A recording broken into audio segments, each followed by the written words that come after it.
Affaire Pogba, Mathias dément toute manœuvre d'extorsion contre son frère Paul.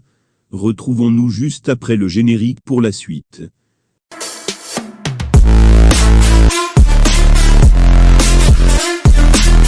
Cette communication intervient après plusieurs vidéos de Mathias Pogba sur les réseaux sociaux, dans lesquelles il avait réagi à la contre-attaque des conseils de Paul. J'espère que vous ne vous ferez pas avoir par une tentative de manipulation des médias et des autorités, avait-il lancé.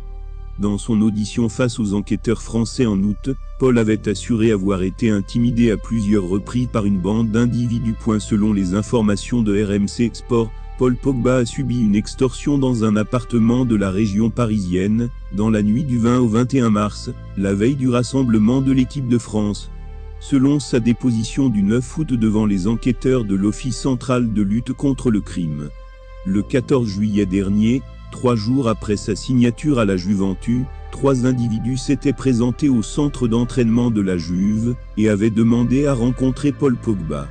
Prévenu par l'agent de sécurité, le joueur avait refusé la rencontre. Selon nos informations, ce jour-là, Mathias Pogba était bien présent à Turin. Selon Le Monde, l'international français aurait reconnu son frère à ce moment-là.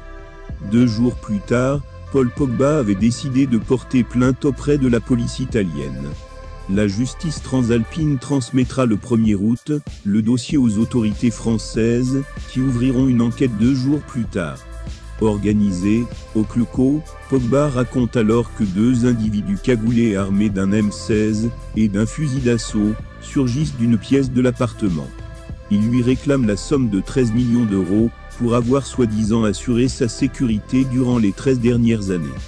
Face au refus du joueur, les malfrats lui auraient imposé la présence permanente à ses côtés d'un dénommé Babacar, à qui il aurait remis quelques semaines plus tard, en avril, la somme de 100 000 euros.